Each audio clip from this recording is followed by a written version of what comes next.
Soy Fernando Díaz Villanueva. Hoy es 16 de julio de 2024 y esto es La Contracrónica.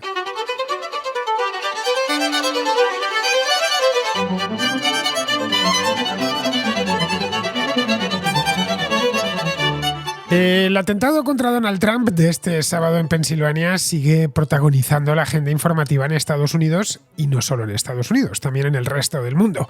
No es para menos, la verdad. El expresidente se libró de una muerte segura por solo 1 centímetro, algo que habría puesto del revés la campaña electoral y cuyas consecuencias serían imprevisibles. Todos miran ahora a los fallos de seguridad que se produjeron durante la celebración del acto.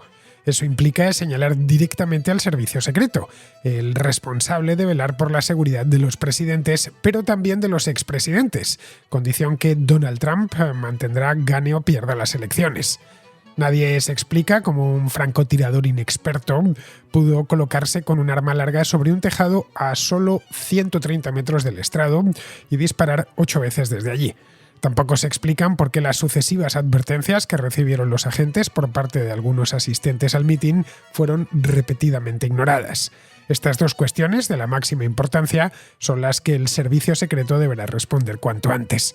La investigación ya está en marcha. Tanto el propio servicio secreto como el FBI se han puesto manos a la obra para reconstruir todo lo que pasó, minuto a minuto, y depurar las responsabilidades oportunas. La directora del servicio secreto, Kimberly Chittle se llama, ha sido citada para que declare ante una comisión de la Cámara de Representantes en Washington el próximo 22 de julio. Allí tendrá que explicar todo lo que falló en el dispositivo de seguridad del día 13. Sabemos que todos los asistentes tuvieron que pasar un control de entrada con arcos de seguridad, como los de los aeropuertos, un trámite por el que el tirador, Thomas Matthew Crooks, no cumplimentó, ya que se encaramó sobre el tejado de una fábrica que se encontraba fuera del perímetro de seguridad, pero muy cerca del estrado. Una vez allí, montó el rifle y se dispuso a disparar. Varios asistentes le vieron y avisaron a la policía. Crooks pasó allí varios minutos sin que los tiradores del servicio secreto, apostados en otro tejado a unos 120 metros de distancia, advirtiesen su presencia. El tirador lo hizo todo muy rápido a sabiendas de que estaba muy expuesto. Montó el arma, ajustó la mirilla y disparó. Desde que Trump subió al estrado hasta el primer disparo transcurrieron unos 6 minutos. Crooks tuvo tiempo de disparar un total de 8 veces hasta que fue localizado y abatido por los francotiradores del servicio secreto. Trump se salvó no tanto por falta de puntería, como porque movió ligeramente la cabeza hacia un lado para señalar un cartel que la organización había colocado en el que se denunciaba la inmigración ilegal. De no haber hecho eso, hoy estaría muerto. Pero ese no fue el primer disparo. Antes, Crooks había realizado lo menos 3. Cualquiera de ellos pudo haber acertado en el objetivo. Tras sentir la bala en la oreja, el candidato se agachó y fue entonces cuando los escoltas del servicio secreto se abalanzaron sobre él para protegerle. La gran incógnita es cómo Crooks pudo abrir fuego desde tan cerca y cómo consiguió burlar el cordón de seguridad de una forma tan sencilla. Estas son las dos principales preguntas que Chittle, alguien que goza de la confianza personal de Biden, tendrá que responder en el Congreso. La explicación ha de ser convincente y tras un fallo de seguridad semejante, lo lógico sería que los representantes exijan su renuncia inmediata.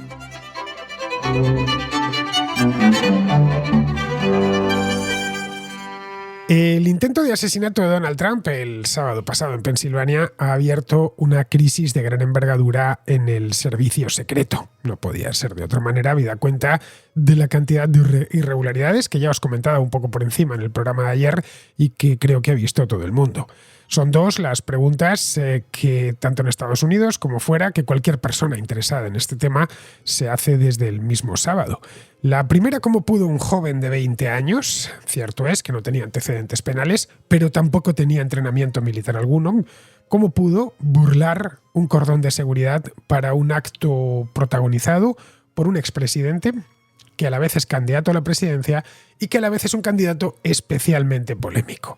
Se supone, o debería suponerse, que los actos de Trump, habida cuenta de todo lo que mueve a su alrededor, deberían ser extremadamente seguros. De hecho, por no serlo, en este caso, hay una persona que ha perdido la vida. Esa es la primera. La segunda, cómo este mismo joven, armado con un rifle, que no iba con una pistolita, iba con un rifle bien largo, de 1 metro de longitud y mirilla telescópica, pudo realizar 8 disparos contra el candidato sin que los tiradores del servicio secreto, que se encontraban cerca, se encontraban en otro tejado a unos 120 metros de distancia, primero advirtiesen que un tipo armado estaba allí, que había subido hasta ese tejado, y luego no lo neutralizasen antes de que montase el arma o antes de que, una vez montada ya el arma, se pusiese a disparar. Los francotiradores del servicio secreto, a diferencia de Thomas Matthew Crooks, que es el tirador, son profesionales altamente cualificados que sí han recibido un entrenamiento muy esmerado. Entrar en el servicio secreto es realmente difícil. Es el sueño de muchos estadounidenses que se quieren dedicar a esto de la seguridad, pero es un sueño que muy pocos consiguen cumplir. Son muchísimos los que lo intentan cada año y muy pocos los que consiguen pasar las pruebas, que son extremadamente exigentes. Por lo que he leído a lo largo del último día, algo así como el 1%, solo el 1% de todos los aspirantes consiguen pasar esas pruebas.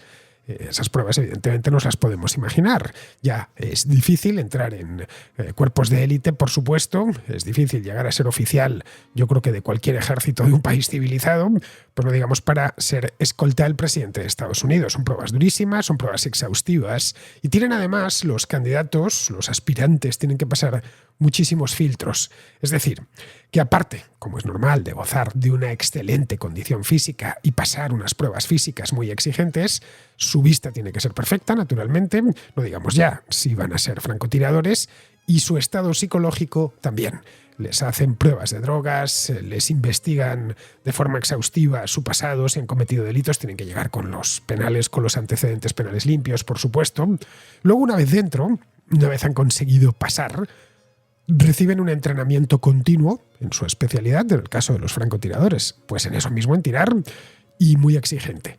Los francotiradores concretamente están sometidos a pruebas continuas. Son, de hecho, los del servicio secreto francotiradores de élite. Por una razón fácil de entender. Acercarse al presidente de Estados Unidos, como acercarse a casi cualquier mandatario, es muy complicado. Hay varios cordones de seguridad.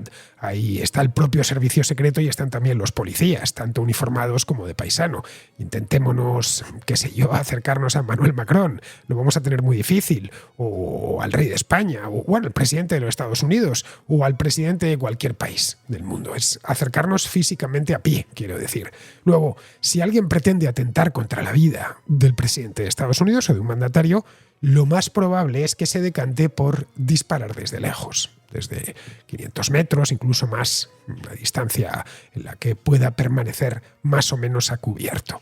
Esto es algo que explica que todos estos cuerpos de escolta tengan un equipo de francotiradores muy bueno. El servicio secreto, de cualquier manera, no es como podría llegar a pensarse, un equipo de seguridad pequeño, de confianza. A ver, de confianza es porque son los escoltas del presidente, pero es realmente grande. Está formado por más de 8.000 agentes muy especializados.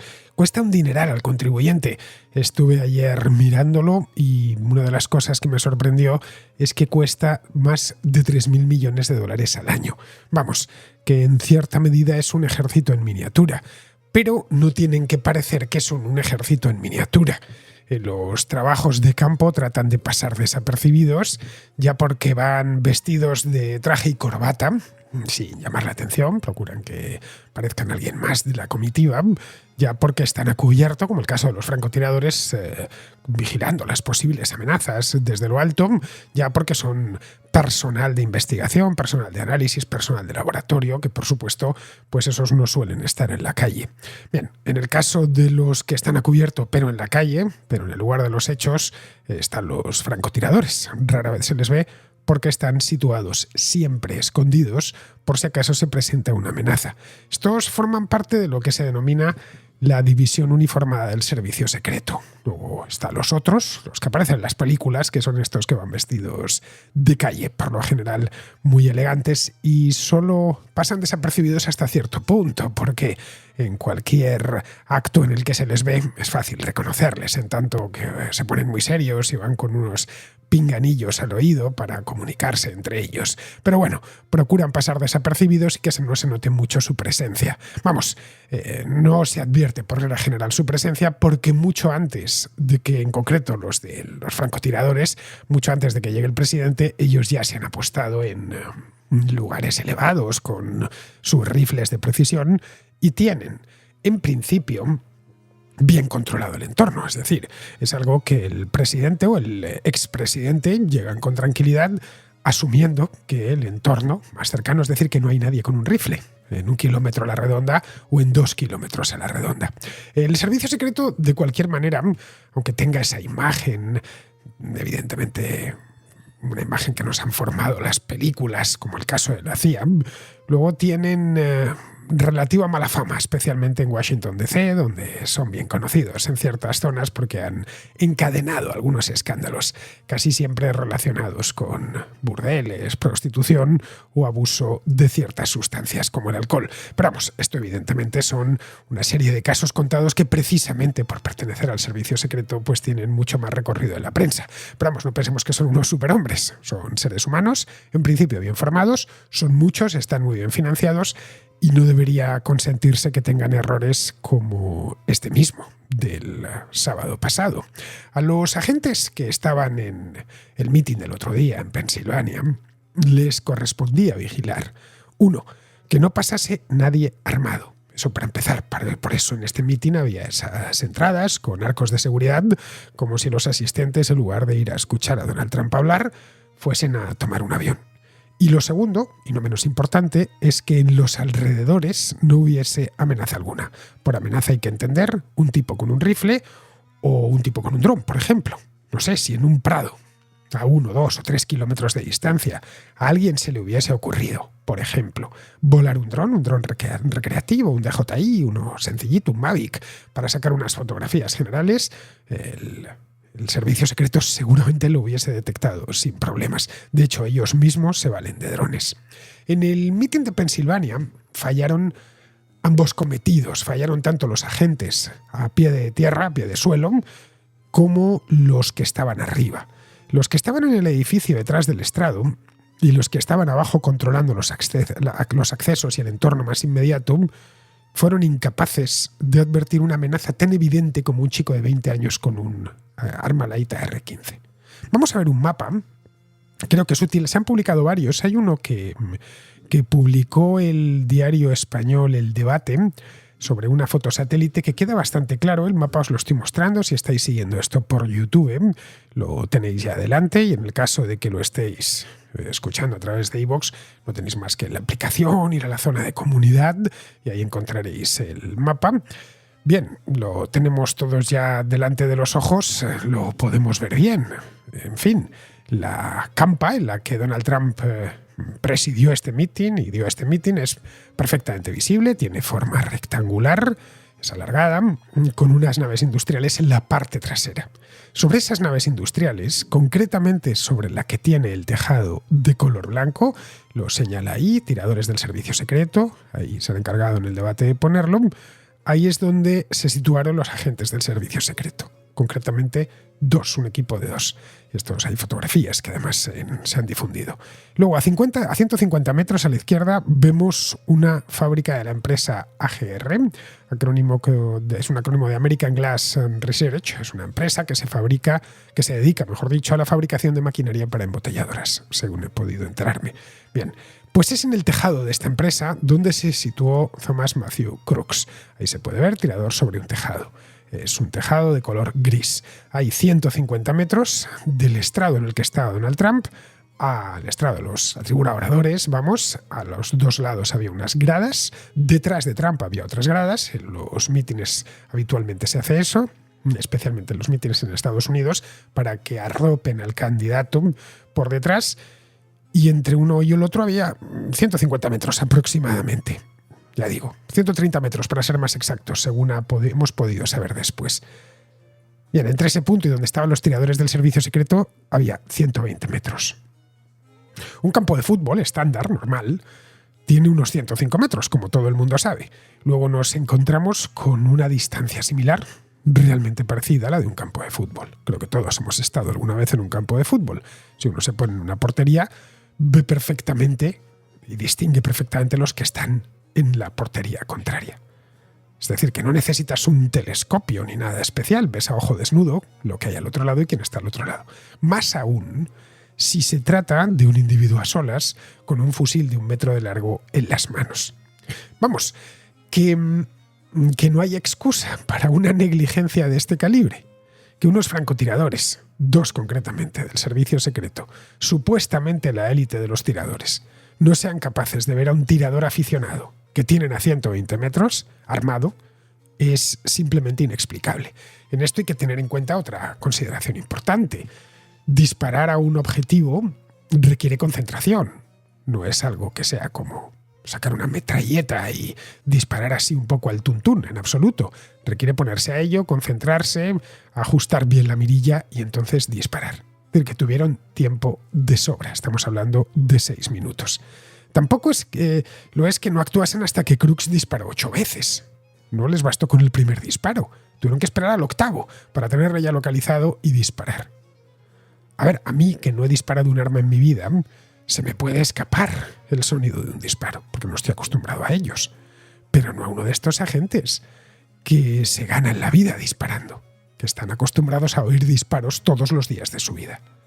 Cuando había realizado ya los 8 disparos, uno de los tiradores del servicio secreto le localizó y ya le abatió sin problemas. Pero cuando le abatieron, le había dado tiempo a Crooks de matar a uno de los espectadores y de herir de gravedad a los otros 2. Crooks actuaba solo. Hasta la fecha no se ha descubierto que tuviese ningún contacto, ni que esto lo hiciese por encargo de nadie. No estaba, por lo tanto, en el radar del FBI, ni de ningún cuerpo policial, porque era un tipo que acababa de terminar el high school y bueno, pues era aficionado a las armas como miles y miles y miles de personas en los Estados Unidos. Nadie, antes del sábado, más allá de sus propios padres y de sus vecinos, conocía quién era este chico, Thomas Matthew Crooks. Pero se colocó bien a la vista. Tan a la vista que algunos asistentes en el meeting sí que advirtieron su presencia. Esa es otra de las incógnitas. Pero volvemos al momento del tiroteo. Antes de cualquier acto en el que esté presente el presidente de Estados Unidos o un expresidente, como es el caso de Trump, el servicio secreto inspecciona el lugar, visita los edificios cercanos y monitoriza todas las estructuras, tanto dentro como fuera del perímetro de seguridad. Y ve desde las cuales hay potencial de tiro para alcanzar al presidente. Para hacer esto, no es que tuviesen media hora o 2 horas antes del acto. Es que tuvieron 3 días. Se presentaron allí el día 10 de julio. 3 días antes. Sabían perfectamente que había unas naves detrás del estrado que fueron las que escogieron para colocarse en ellas, para colocar allá a sus tiradores, ya que permitían controlar todo el mitin desde atrás. Y aquí surge otra pregunta. Había 4 equipos de francotiradores. 2 del servicio secreto y otros 2 que aportó la policía del estado de Pensilvania. Pero ninguno pensó, ni los del servicio secreto, ni los del estado de Pensilvania, que el tejado de la fábrica de esta empresa, de AGR, pudiese servir como un punto para disparar. Es decir, que el tejado de AGR había que tenerlo controlado, siendo el más cercano al estrado. Ahí, y si recordáis la foto que os he mostrado, veréis que hay otros. Él se colocó en el más cercano, en un punto óptimo para disparar. El hecho de que no tuviesen esto controlado era un regalo para Crooks, que debió pensar que aquello era pan comido, que nunca, ni en sus mejores sueños, no sabemos cuánto tiempo llevaba este chico pensando en asesinar a Trump, pero si se había recreado mucho con ese momento, seguramente lo había planificado, que lo desconocemos, seguramente pensaría que sería algo más complicado. Bastaba tumbarse encima del tejado para apuntar bien y ganar estabilidad, algo de puntería y asunto resuelto. De hecho, si no llega a mover la cabeza, como os decía antes, Trump hoy estaría muerto. Pero es que sobre el suelo, es decir, a pie de tierra, ni el servicio secreto ni la policía fueron capaces de ver a Crooks sobre el tejado de la nave industrial. No estamos hablando de un rascacielos, sino de una nave que es una nave industrial que tendría 2 pisos, como mucho, de altura, por lo que hemos podido ver. Cosa que se ve, vamos, desde el suelo, se ve quién está en el tejado. Cosa que se hicieron algunos asistentes al meeting. Un testigo que habló para la BBC vio a un hombre armado subiendo a lo alto de un edificio. Y lo primero que hizo, naturalmente, fue informar a las fuerzas del orden, a la policía. No sabemos si se pusieron en marcha, pero porque a partir de ahí todo fue muy rápido. Sí sabemos, por otros testigos, que vieron a los policías que andaban buscando algo con los binoculares. Quizá estaban en ello. Trump entonces empezó a hablar y al poco Crooks ya estaba listo para abrir fuego. Cosa que hizo sin demora, naturalmente, porque aprovechando que la R-15 es un rifle de repetición, disparó 8 balas seguidas. Esto no hace falta que nos lo cuente ningún testigo porque lo presenciamos todos a través de los vídeos que han circulado. El testigo de la BBC dijo que tras oír las primeras detonaciones no se explicaba cómo Donald Trump seguía hablando. Con la primera bastaba para tirarse al suelo. Yo, desde luego, estoy hablando en un sitio. Bueno, esto aunque no esté hablando, aunque forme parte de la multitud, oigo una detonación de bala y me tiro al suelo en el acto, de manera refleja. Bueno, de hecho, no lo hizo hasta que una bala le rozó la oreja. Bien, que Trump estuviese concentrado en su discurso tiene lógica. Que no estuviese a otras cosas. Cuando alguien habla en público, yo tengo que hablar en público de vez en cuando, y os puedo asegurar que hay que entrar en una suerte de trance, algo parecido a lo que me pasa cuando me pongo a hacer la contracrónica, me olvido de todo lo que me rodea. Pero sus escoltas no están en una condición de trance ni están dirigiéndose al público. Su única obligación es precisamente velar porque no pase nada. Es decir, porque si suena una bala, si silba una bala por el aire, automáticamente abalanzarse sobre el presidente, en este caso el expresidente. Todo es, como vemos, un despropósito detrás de otro. Estoy tratando de ir muy deprisa y muy por encima sobre todo lo que sucedió, pero a poco que le dediquemos algo de sentido común, vemos que no tenía mucho sentido cómo habían abordado esto. No sabemos si es maldad o negligencia, quedémonos con lo segundo, pero la negligencia tiene consecuencias. Lo del sábado ha puesto al servicio secreto contra las cuerdas, como no podía ser de otro modo. Le ha metido de lleno, de hecho, en su mayor crisis interna desde hace 40 y tantos años. Bueno, desde que en el año 1981 Ronald Reagan recibió un disparo al salir del Washington Hilton, como os contaba ayer. El tirador en aquel entonces era un tipo llamado John Hinckley, del que luego se ha escrito mucho. Sigue vivo, por cierto. Ayer os comentaba que no sabía muy bien si había sido de él, pero sí sigue vivo. Se reconvirtió en la cárcel en artista. Creo que pinta, compone música y cosas así. Era Hinckley, no lo sé ahora, pero en aquel entonces era un perturbado que quería llamar la atención de la actriz Jodie Foster, de quien se había enamorado perdidamente y de forma enfermiza cuando la había visto en el cine. Antes de acudir al Hilton a matar al presidente, el Hilton está en el mismo centro de Washington, escribió una carta, de hecho, a Foster reclamando su atención, diciéndole poco menos que ya no sabía qué hacer para que ella reparase en él. Hinckley lo que hizo fue colocarse a la entrada del hotel y esperó a que Reagan saliese junto a su comitiva. Se acercó lo más que pudo, sacó un revólver REM de pequeño tamaño, del calibre 22, y vació el cargador. En este caso sí que fue un poco al tuntún. Hirió de gravedad a 3 personas, el secretario de prensa de Reagan, un agente de policía de Washington y otro agente del servicio secreto. Aquello era muchísimo más difícil de controlar, porque se trataba de algo relativamente improvisado.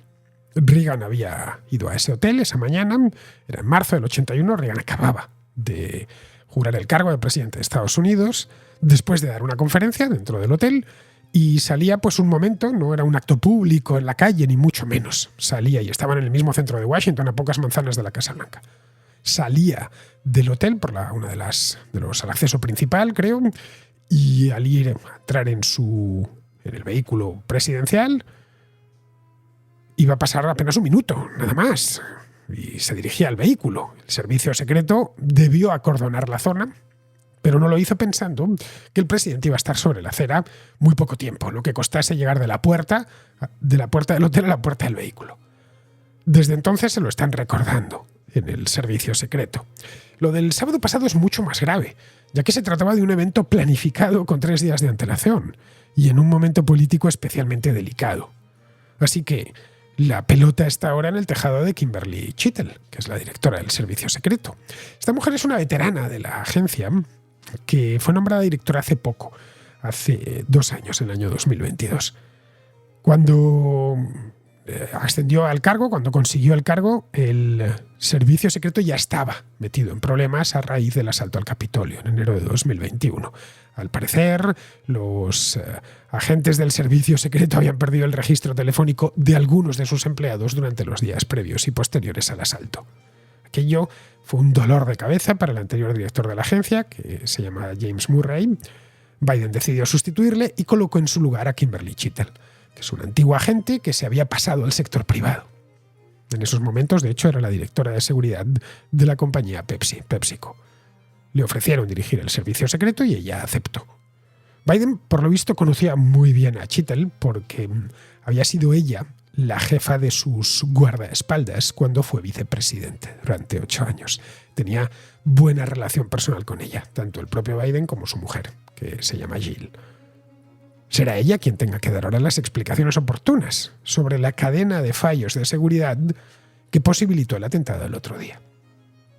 Tratará seguramente de pasar por encima, como ya hizo esta agencia con el asalto al Capitolio, pero no lo va a tener fácil, habida cuenta de que este intento de asesinato a punto ha estado de cambiar el curso de los acontecimientos y de modificar de forma dramática la campaña electoral. Eso por no hablar, claro, de que hay 2 heridos graves y un fallecido. Los republicanos harían bien en ir hasta el final, para que se clarifique todo lo que sucedió y todo lo que falló. La red, como supongo que ya sabréis, está infestada desde hace días de teorías de la conspiración.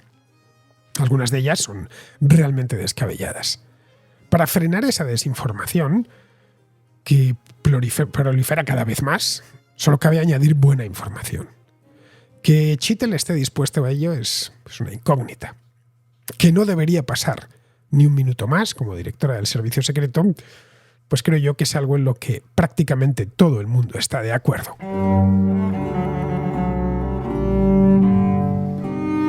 Vamos con la contrarréplica. Empezamos con Daniel, que está en Stuttgart y que nos habla del arma Light AR-15, el arma empleada para atentar contra Donald Trump. Era a ver si podía aportar mi granito de arena frente al arma que se ha utilizado, ¿no?, para intentar atentar contra Donald Trump. Y para que los contraescuchas lo puedan entender mejor. El AR-15 es una plataforma, digamos que es un estándar, ¿vale? Hay muchas marcas que fabrican digamos que se basan en esta plataforma para fabricar los rifles. De hecho, porque sea una R15 no va a tener puede tener diferentes longitudes de cañón. No está limitado para eso. Y de hecho, por ejemplo, con el que disparó el que intentó de asesinar a Trump, y es también el que yo uso aquí en Alemania, ¿vale? Lo bueno de la R15 que es muy versátil. Le puedes poner, por ejemplo, con un kit, puedes disparar, por ejemplo, cartucho del 22 Long Rifle, que es mucho más barato que disparar el 223 o el 556 NATO, ¿vale? Es un rifle que sí, que más o menos depende de la munición que uses y la longitud de cañón. 500 metros puedes dar un tiro fiable. De hecho, aquí te adjunto una foto, porque yo suelo practicar con AR-15. Y este grupo de disparos lo he hecho a 100 metros con miras abiertas, es decir, sin mira telescópica. Yo supongo que el que intentó asesinar a Trump iría con mira telescópica, para que nos entiendan los contraescuchas. Y nada, también decir de que yo creo que a Trump se le apareció Jesucristo y la Virgen María, porque giró la cara en el último momento. Si no hubiera girado la cara, Fernando, el disparo se lo lleva puesto. Porque el 223 sí, no es un cartucho muy, digamos, de mucho grosor, son 5,56 milímetros, pero lleva una alta energía cinética, ¿vale? Y ya te digo, si le hubiera enganchado en la parte de la 100, se lo hubiera llevado puesto. Ya te digo que no hubiera tenido posibilidades. Y también otra cosa, el tema chaleco antibalas. Si A ver, no lo sé qué tecnología tendrán los americanos, pero lo que yo sí que conozco es para parar este tipo de cartuchos, por ejemplo 5.56 y de 223, 7.62, lo que son cartuchos de rifle, ¿vale? Aparte del chaleco antibalas, tienes que llevar de unas placas cerámicas, ¿vale? Para parar, por ejemplo, con lo que intentaron de asesinar a Donald Trump, la placa cerámica necesita ser de mínimo de 20 milímetros de grosor para poder parar el disparo. Así para que se haga. Y viendo el tipo de ropa que Trump lleva, yo creo que no va protegido para ese tipo de calibre. Yo creo que como máximo pistola, 9 milímetros y contrapuñalamiento. Porque ese tipo de chalecos son mucho más voluminosos. Se notaría. Y yo creo que Trump no llevaba ese tipo de chaleco. Es decir, que si hubiera dado en el cuerpo, también hubiera podido escapar mal. Y nada, eso era mi pequeño aporte sobre la R15. Quiero matizar que no vivo en España, ¿vale? Porque la posesión de este arma en España sería totalmente ilegal. Yo vivo en Alemania y soy consciente que si me pillan con este arma en España, vamos, me llevan ingrilletado sin pasar por la casilla de salida. Así que nada, un saludo y os deseo lo mejor a todos. Gracias. Da gusto con vosotros, Daniel. A veces me preguntan por qué no traigo más expertos a la contracrónica. Les digo que no me hace falta, que los expertos de la contracrónica son mis propios contraescuchas. Mira, yo de armas no entiendo mucho, si te soy sincero. Nunca he disparado, no hice la mili, en fin. No es algo que especialmente me atraiga esto de las armas. Me parece muy bien que estén ahí, que existan, creo que tienen una función, pero yo no soy aficionado a ellas. De hecho, tuve que andar buscando cuando me enteré el sábado por la noche de lo que había pasado, cuál era el arma homicida. Bueno, homicida sí porque mató a una persona. De qué arma se trataba, informarme un poco para poder hacer el programa de ayer. Luego leí unos cuantos artículos en prensa para saber qué posibilidades tenía este arma. El Armalite AR-15 se llama. Comprobé que se trata de un arma de asalto muy popular y que tiene 60 años de historia. Vamos, que se empezó a utilizar en la guerra de Vietnam. Por lo visto la hicieron para que los soldados de infantería llevasen un arma larga, lo más portátil posible. Pero sí, efectivamente, tal y como has comentado, todo se lo debió al hecho de que giró la cabeza en un momento, como he dicho antes, para referirse a un cartel que había colocado la organización, en el que se veía la evolución de entradas de los inmigrantes ilegales. En ese momento estaba hablando de eso, giró la cabeza para mirar el cartel y bueno, la giró evidentemente para que los asistentes mirasen también a ese cartel y fue cuando el francotirador disparó la bala que pasó al lado de su oreja. Es 1 centímetro lo que le separó de una muerte segura. Todos los expertos en armas que han comentado algo acerca de este atentado han coincidido en lo que tú nos dices. Si le llega a dar en la cabeza, le mata allí mismo. Respecto al chaleco antibalas, pues a ver, desconozco qué tipo de protección antibalas llevará Trump en sus mítines. Supongo que eso será algo de alto secreto, ¿no? Para no dar pistas a posibles asesinos. Pero vamos, lo mismo que me sucede con las armas, que jamás he disparado una, me sucede con los chalecos antibalas, que nunca me he puesto uno. Sé que existen porque se los veo a los policías en los aeropuertos y en las estaciones de tren. Sé también que existen de distintos tipos en función de la bala que se quiera detener, pero vamos, yo personalmente sería incapaz de distinguirlos. Así que nada, Daniel, muchas gracias por estas aclaraciones que nos has hecho sobre el arma. Muchas gracias por ilustrarnos en una palabra. Bien, vamos ahora con Luis, que nos habla de un tema del que llevamos hablando pues ya unos cuantos días, los menas. Quería enviarte este audio para la contra sobre el tema de los menas que has hablado estos días. Quería decirte que me gustan mucho las cosas que haces y tus programas y que te sigo bastante. Sobre este tema de los menas que has hablado esta semana, esto se ha vuelto a la primera plana estos días, pero es un tema que hace ya varios años que se está hablando y creo que es la parte más sangrante de todo este descontrol migratorio de los traficantes de personas y los open arms estos de la vida.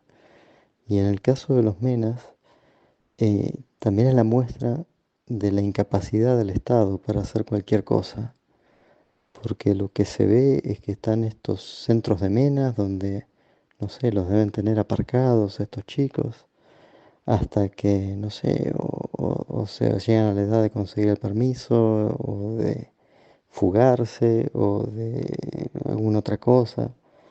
Y si al final yo entiendo que esto no se puede repatriar, que ni siquiera posiblemente se sepa cuál es su origen, para dónde enviarlos, pero al final si el Estado va a tomar la responsabilidad de tutelar a estos chicos, debería tomárselo en serio y realmente darle un futuro a estos chicos y una formación, aunque sea, ¿no? Y yo creo que una solución puede ser directamente sumarlos, no sé, a una escuela militar y que, bueno, que tengan ahí su educación y su formación.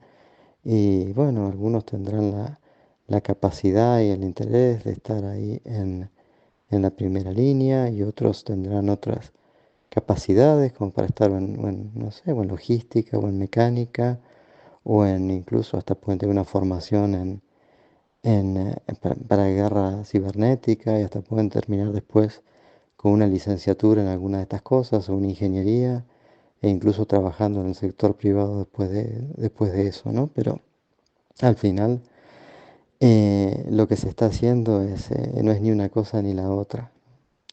Muchas gracias.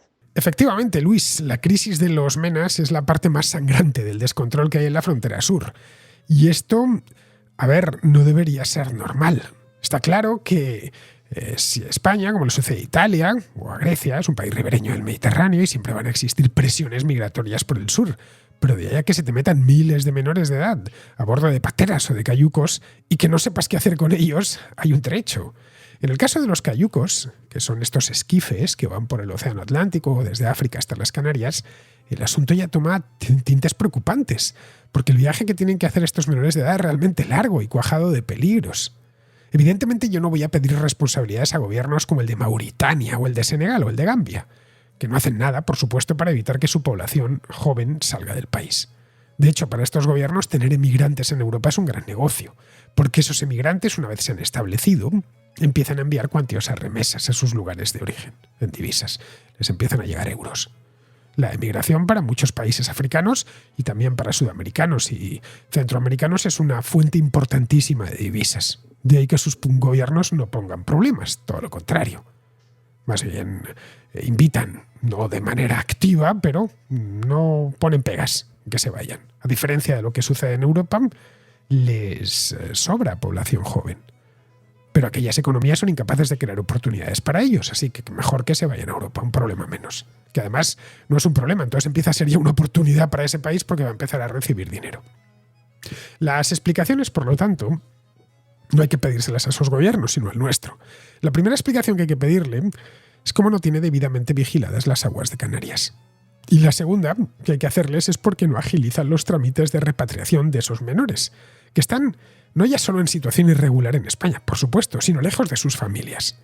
Me consta que a menudo son las propias familias las que envían a los jóvenes a lo desconocido, con la idea de que se instalen en Europa y les manden fondos. Pero el lugar en el que tienen que estar esos menores no es un centro de acogida en España, sino en casa, con su familia, formándose y educándose. Si cuando sean ya más mayores de edad, quieren emigrar, pues me parece muy bien que lo hagan, pero a través de los conductos legales y de forma ordenada. Sé que esto es más fácil decirlo que hacerlo, y me consta que la inmigración ilegal, como el tráfico de drogas, jamás se va a poder impedir. Pero el gobierno debería tomarse en serio lo de desalentar a futuros menores que vengan a España. La única manera de hacerlo es que las repatriaciones sean ágiles. Bueno, que las fronteras estén bien vigiladas y que las repatriaciones sean ágiles. Ninguna familia de Senegal o de Mauritania va a gastar 2.000 o 3.000 euros en pagar a una mafia para que suelte a su hijo en un cayuco frente a las costas de Gran Canaria o de Fuerteventura. Si tiene la certeza de que a los 3, 4 o 5 meses el chico va a estar de vuelta en Senegal, no van a soltar ese dinero que por lo demás les cuesta muchas veces hipotecarse. Es decir, crear los desincentivos adecuados. Pero bueno, ya sabes que este tema de la inmigración es algo que levanta pasiones y que a ambos lados del espectro político se solucionan a menudo, entre comillas, donde se solucionan con simplezas o con soluciones drásticas e inaplicables. Los de un lado lo resuelven con bobadas, como que van a ser estrellas de la selección española, y los del otro con que hay que deportarlos en caliente, cuando eso está expresamente prohibido por el derecho internacional. Evidentemente, los que no puedan ser repatriados, que algunos sabrán, por las razones que sean, la obligación del Estado es tratar de dotarles de la mejor formación posible. Ya le decía ayer a otra contraescucha, Yolanda, que España necesita mano de obra porque es un país muy envejecido. Y estos jóvenes, a poco que se esfuercen, podrían encontrar un futuro aquí. Pero para eso es necesario que el gobierno trate no tanto de mantenerles con las manos cruzadas dentro de un centro para inmigrantes, como que se encargue de que aprendan un oficio. Resumen, que esto lo deberían afrontar con menos idealismo, menos ideología y más realismo. Bien, vamos ahora con John, que es de Hendaya, y que el domingo pasado en la contrarréplica nos hablaba de los problemas que hace un año tenía París de cara a los Juegos Olímpicos. Yo no he vuelto a París desde entonces, pero me confirma que las cosas no han mejorado mucho. Hola, Fernando. Bueno, pues nada, muchas gracias por poner el audio y aquí te hago otro de respuesta. No hemos vuelto a París este año todavía y no creo que lo hagamos, pero tengo unos amigos que son parisinos que vienen aquí a Hendaya porque se compraron un piso hace muchos años. Son profesores, él es de universidad y ella es de instituto en Sarcelles, que como bien sabrás es uno de los barrios más conflictivos de París. Y me pondrán al corriente. En cuanto hable con ellos, pues te dejaré un audio y te diré a ver qué es lo que sienten realmente los parisinos con la situación actual, pre-Juegos Olímpicos y post-Juegos Olímpicos, en caso de que te interese. Por otro lado, sobre la suciedad y demás, como dices, estoy totalmente de acuerdo contigo que los servicios de limpieza suelen hacer muchas huelgas. Es un colectivo muy potente. Ahora mismo están amenazando con huelgas si no les dan una extra por las horas extra que van a tener que meter, cosa que es lógica y espero que lo logren. Pero en serio, o sea, es que los olores a orina que noté la última vez eran excesivamente fuertes. O sea, no es simplemente de una huelga, o sea, eso ya viene de realmente de la gente que es sucia. O sea, es que no se puede decir que no se limpia la ciudad, es que no puede oler a meados en todos los rincones que son turísticos, tener ese olor penetrante y las paredes que las ves que están, que la gente orina contra la pared, que es que no se van a un urinario público que hay un montón, no, es que es en cualquier sitio, pum, aquí micciono y a correr. Entonces es la suciedad en sí, más luego la gente que es sucia, pero no sé si los parisinos, si son los turistas o la gente sin hogar. No lo sé exactamente, porque, repito, hay baños públicos, hay algunos que son de pago y otros que no. Sobre la seguridad, o sea, viendo el ataque al furgón este que hicieron hace un par de meses, el 14 de mayo, mira, estamos a 14 de julio, que atacaron ese furgón iba a decir secuestrar, para rescatar a un delincuente común, a un vendedor de drogas, mataron al chofer y al acompañante, viendo que no han logrado nada, o sea, es que no han conseguido nada, todos los días hay ataques a cuchillo y por desgracia vienen todos del mismo tipo de persona que viene del norte de África. Entonces, pues aunque no lo quieren decir los periódicos, los hechos son tozudos y es así. O sea, son musulmanes que están atacando a gente. O sea, no son simplemente ciudadanos de París, hijos de inmigrantes. No. Son gente que es que no hablan casi ni francés, la mayoría. Entonces, pues, por desgracia, pues esa inseguridad está, pero luego está también el miedo a un ataque yihadista, como has dicho, pero sobre todo temen a los lobos solitarios. Lo que son las células durmientes y demás las tienen un poco más vigiladas al parecer, pero lo que son los lobos solitarios, como no dependen de nadie, son como kamikazes, pues es más peligroso, pues como pudo pasar en Atlanta con el Unabomber. Pues no te lo esperas y patapum. Entonces, pues bueno, está demostrado que Francia está en la decadencia de Occidente.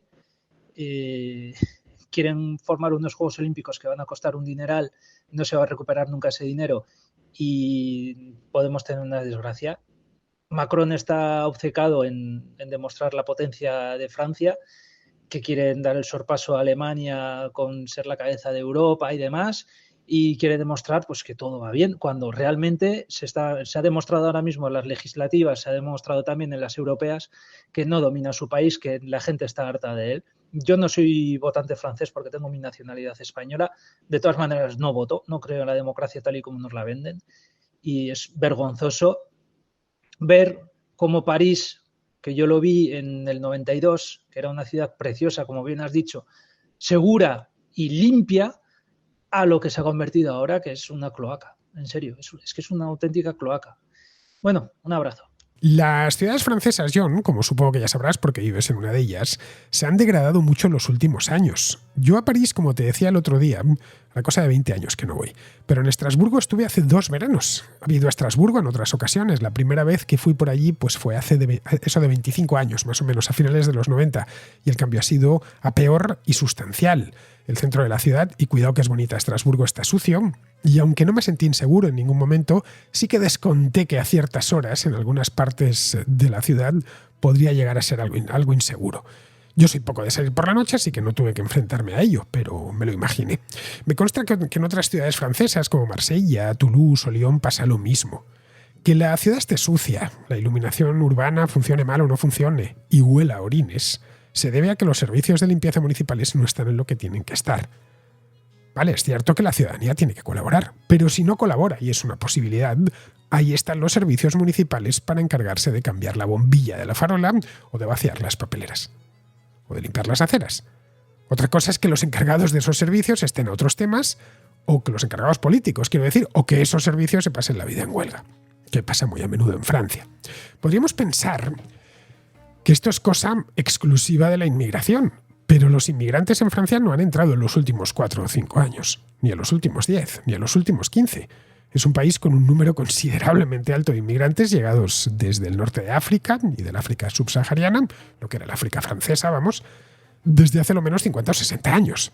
Vamos, que la primera vez que yo fui a París, cuando era niño, que me llevaron mis padres, ya estaba lleno aquello de marroquíes, de argelinos y de gentes venidas de las antiguas colonias de África. Cuando yo era niño, por ejemplo, en Madrid era muy difícil ver un negro, pero en cambio en París te hartabas a verlos, y eso a un niño español de 9 años le llamaba la atención. Nada más. Eso para que nos hagamos una idea de cómo París ha sido siempre una ciudad de inmigrantes, o por lo menos, siempre. Porque cuando no eran del norte de África venían de España o de Italia o de Polonia o de cualquier otro sitio. París es una ciudad cosmopolita desde siempre. Bien, esto de la inmigración en Francia no es una novedad, es lo normal. El problema, por lo tanto, no es de eso, es de aplicación de la ley, de law enforcement, que dicen los angloparlantes. Por lo que, visto lo visto, es que no se aplica la ley con el mismo celo que se aplicaba hace 25 o 30 años. Y el resultado es que la pequeña criminalidad prolifera.